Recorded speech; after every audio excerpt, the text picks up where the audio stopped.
ہم نے آپ کو بتایا تھا نماز تراویح سنت مؤکدہ ہے، اس کی جماعت بھی سنت مؤکدہ علی الکفایہ ہے۔ آج نماز تراویح کے حوالے سے چند مسائل ہم آپ حضرات کے سامنے مزید بیان کریں گے۔ آپ سے گزارش ہے ثواب کی نیت سے ویڈیو کو پورا دیکھیے گا، انشاءاللہ الرحمن نماز تراویح کے حوالے سے بے شمار معلومات آپ حضرات کو حاصل ہوگی۔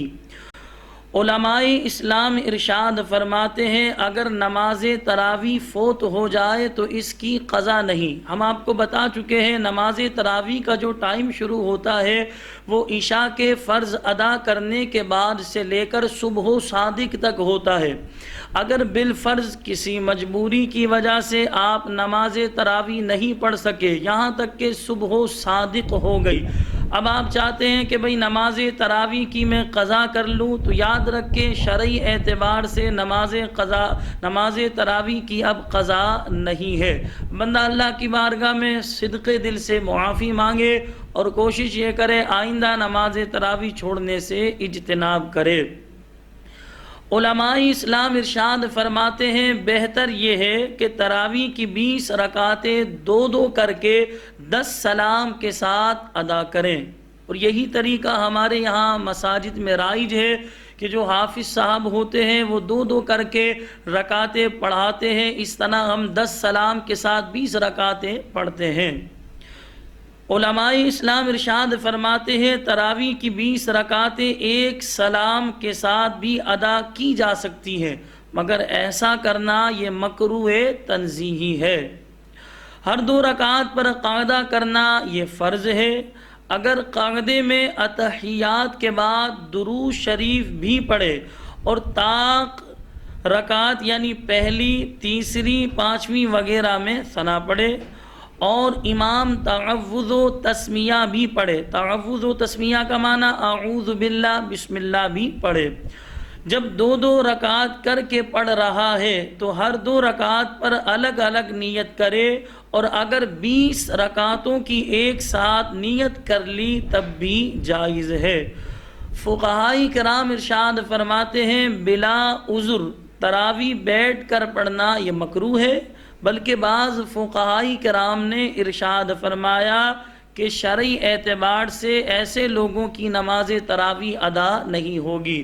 ناظرین محترم، رمضان بابرکت مہینہ، عظمتوں والا مہینہ ہے، سال میں یہ ایک ہی موقع آتا ہے نماز تراویح کا، لیکن ہماری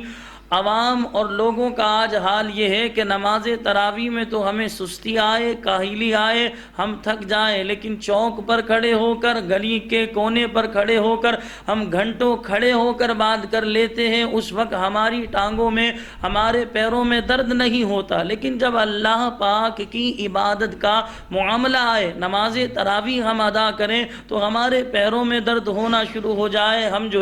مریض بن جائیں۔ تو یاد رکھیں اگر مجبوری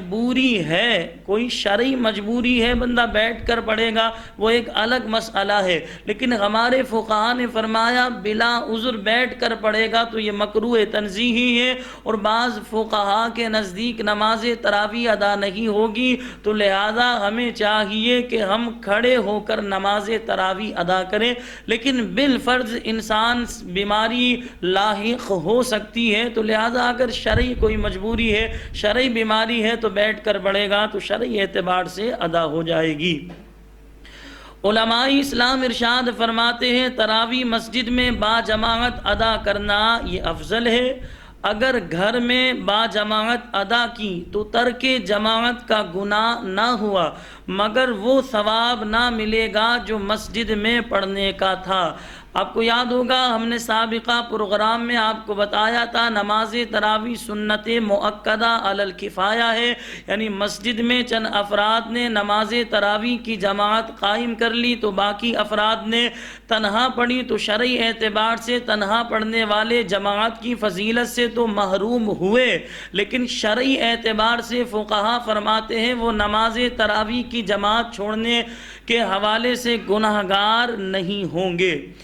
لیکن یاد رکھیں ناظرین محترم، یہ جو مسجد ہوتی ہے یہ وہ مقام ہے جہاں 24 گھنٹے اللہ تبارک و تعالی کی رحمتوں کا نزول ہوتا ہے، تو سعادت مندی، خوش نصیبی، خوش بختی یہ ہے کہ ہم مسجد میں با جماعت ہی نماز تراویح ادا کریں۔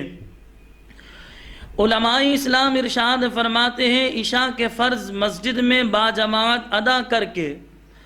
پھر گھر یا ہال وغیرہ میں تراویح ادا کیجیے، مگر بلا عذر شرعی مسجد کے بجائے گھر یا ہال وغیرہ میں عشاء کے فرض کی جماعت قائم کر لی تو ترک واجب کے گناہگار ہوں گے۔ علماء اسلام ارشاد فرماتے ناظرین محترم، یہ مسئلہ جو ہے قابل غور ہے، اس پر توجہ کیجیے گا۔ بعض لوگ لا علمی کی وجہ سے، نادانی کی وجہ سے اس طرح کر گزرتے ہیں۔ جو میں اب آپ کو مسئلہ بتانے لگا ہوں، علماء فرماتے نابالغ امام کے پیچھے صرف نابالغان ہی تراویح پڑھ سکتے ہیں۔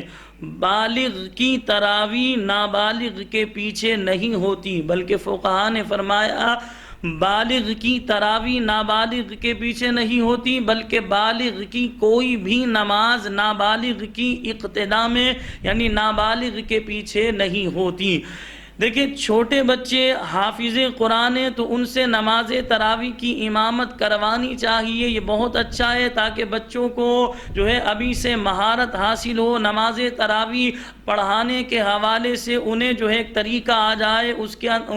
بچوں کے اندر کانفیڈنس پیدا ہو، یہ تو ایک اچھا طریقہ ہے، لیکن یہ بات قابل غور ہے، اس بات پر غور کیجیے گا نابالغ بچہ جب نماز تراویح پڑھا رہا ہو یا نابالغ بچہ کسی بھی نماز کی امامت کر رہا ہو تو کوئی بالغ اس کے پیچھے نہ نماز تراویح پڑھے گا نہ کوئی نماز پڑھے گا، کیونکہ نابالغ کے پیچھے بالغ کی نہ نماز ہوگی نہ نماز تراویح ہوگی۔ نابالغ بچے کو امام بنایا جائے اور نابالغ بچوں ہی کو نماز تراویح ادا کرنے کے لیے کھڑا کروایا جائے، ان کو پریکٹس کرائی جائے تاکہ ان کے اندر بھی ایک ملکہ پیدا ہو، ان کے اندر بھی ایک مہارت پیدا ہو۔ یہ ایک اچھا طریقہ ہے جو ہمارے مدارس میں جو ہے ایک رائج ہے، لیکن ایسا نہ کیجیے گا جو ہم آپ کو سمجھانا چاہ رہے ہیں کہ نابالغ کو آپ نے امام بنایا نماز تراویح کا اور اس کے پیچھے آپ نماز تراویح پڑھیں، یا نابالغ بچہ وطر کی نماز پڑھا رہا ہو یا عشاء کی یا الغرض کوئی سی بھی نماز پڑھا رہا ہو،